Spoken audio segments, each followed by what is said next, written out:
Hello students, मैं Gurjeet ma'am दक्ष academy Ladwa के YouTube channel पे आपका स्वागत है।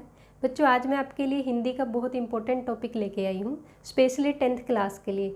10th क्लास में ये टॉपिक आता है और टॉपिक का नाम है शब्द और पद। हमें शब्द और पद दोनों एक जैसे लगते हैं, लेकिन इनमें डिफरेंस होता है बच्चों। शब्द किसे कहते हैं और पद किसे कहते हैं, या फिर शब्द से पद बनते हैं या फिर पदों से शब्द बनते हैं, ये हमें पता होना चाहिए। सबसे पहले तो हम शब्द के बारे में करते हैं, शब्द किसे कहते हैं। तो शब्द की अगर हम बात करें बच्चों, ये डेफिनेशन है शब्द की, वर्णों या अक्षरों का ऐसा समूह जिसका कोई अर्थ निकलता है, उसे हम क्या बोलते हैं? शब्द बोलते हैं। वर्णों और अक्षरों का, क्योंकि वर्ण और अक्षर एक ही है, वर्णों और अक्षरों का ऐसा समूह जिसका कोई अर्थ निकलता है, यानी कि जिसका कोई मीनिंग निकलता है, उसे हम क्या बोलते हैं? शब्द बोलते हैं। और इंग्लिश में शब्द को वर्ड बोला जाता है। तो एग्जाम्पल के लिए देखते हैं, जैसे इसमें क्या बताया मैंने, वर्णों या अक्षरों का। जैसे वर्ण होते हैं तो क, म, ल, ये मैंने अलग अलग लिखा है, इससे क्या बना? कमल। एंड क, ल, म, इससे क्या बना? कलम। या प, ल, क, तो बन गया पलक। अब बच्चों, जैसे ये वर्ड लिखे हैं तो कमल ये भी मीनिंगफुल है, यानी कि कमल का फूल होता है। कलम लेखनी को हम बोलते हैं जिससे लिखा जाता है, और पलक ये भी मीनिंगफुल है, यानी कि जिन शब्दों का मीनिंग होता है वो ही शब्द कहलाते हैं। अगर मैं इन शब्दों को उल्टा करके लिखूं, तो जैसे कमल है, इसको उल्टा करके लिखते हैं तो क्या बनेगा? लमक एंड मलक, या फिर कलप। देखो, ये मैंने उल्टे करके लिखे, हमें लग ये भी शब्द रहे हैं, बने हैं ये भी वर्णों के मेल से, ये शब्द लग रहे हैं, लेकिन इनका कोई मीनिंग नहीं है। तो जो शब्द होने चाहिए वो कैसे होने चाहिए? वो मीनिंगफुल होने चाहिए। नेक्स्ट क्वेश्चन आता है बच्चों के शब्द कहाँ पाए जाते हैं। देखो, अगर हम शब्दों की बात करें, शब्द कहाँ पाए जाते हैं, हमें अगर किसी वर्ड का मीनिंग नहीं पता, किसी भी शब्द का अर्थ नहीं पता, तो हम उसे कहाँ चेक करते हैं? उस मीनिंग को हम कहाँ देखते हैं? तो हम उसे कहाँ पे देखते हैं? डिक्शनरी में देखते हैं उस शब्द के मीनिंग को। देखो, हम शब्दों के मीनिंग चेक करते हैं डिक्शनरी में। क्या हमने कभी पूरे का पूरा सेंटेंस उसमें चेक किया है?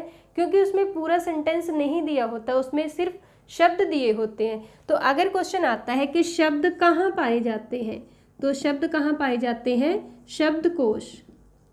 शब्दकोश यानी डिक्शनरी। तो ये तो हुए बच्चों शब्द कि शब्द किसे कहा जाता है। क्लियर? यहाँ तक आपको आई थिंक इतना क्लियर हुआ होगा कि शब्द क्या होते हैं। नेक्स्ट हम करते हैं बच्चों पद। पद किसे कहते हैं? सबसे पहले तो पद की डेफिनेशन। तो पद, जब ये शब्द व्याकरण के नियमों में बंध जाते हैं, व्याकरण के नियम यानी कि लिंग, वचन, कारक, क्रिया या फिर सर्वनाम, विशेषण, जो भी व्याकरण के नियम हैं उसमें अनुशासित हो जाते हैं, तो तब ये शब्द जो है वो क्या कहलाते हैं? पद कहलाते हैं। स्वतंत्र होते हैं तो शब्द होते हैं, और अगर ये व्याकरण के नियमों में बंध जाते हैं तो तब ये क्या कहलाते हैं? ये पद कहलाते हैं। आपको एग्जाम्पल से क्लियर होगा। जैसे मैं आपको 3-4 वर्ड लिख के देती हूँ। लड़का, राम,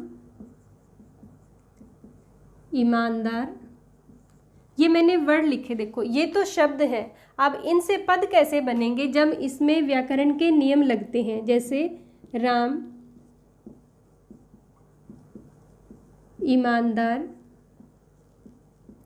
लड़का है, तो ये पूरा का पूरा कंप्लीट सेंटेंस बन गया। तो ये इसलिए क्या कहलाएंगे? ये पद कहलाएंगे, क्योंकि इसमें जो है व्याकरण के नियम लग जाते हैं। या फिर एक और एग्जाम्पल से, सीता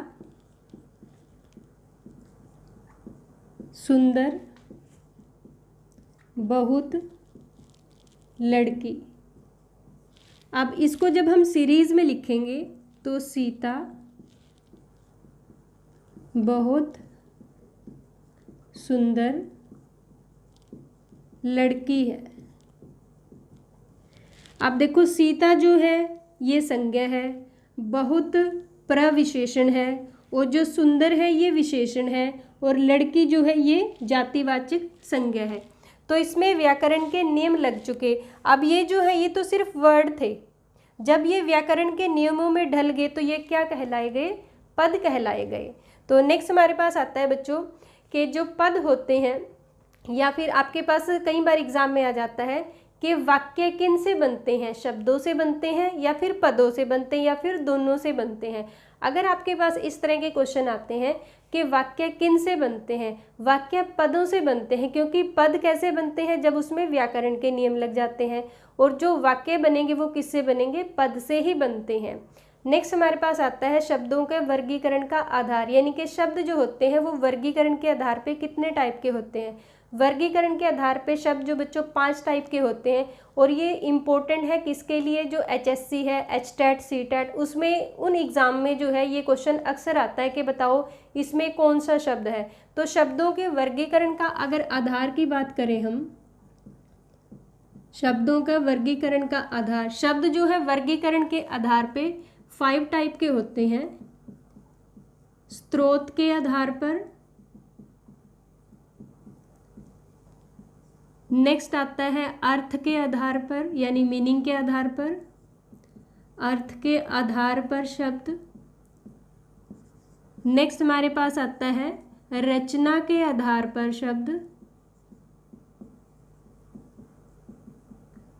एंड नेक्स्ट है प्रयोग के आधार पर, प्रयोग के आधार पर शब्द, एंड नेक्स्ट आता है नंबर 5 व्याकरणिक। नेक्स्ट आता है व्याकरणिक आधार पर।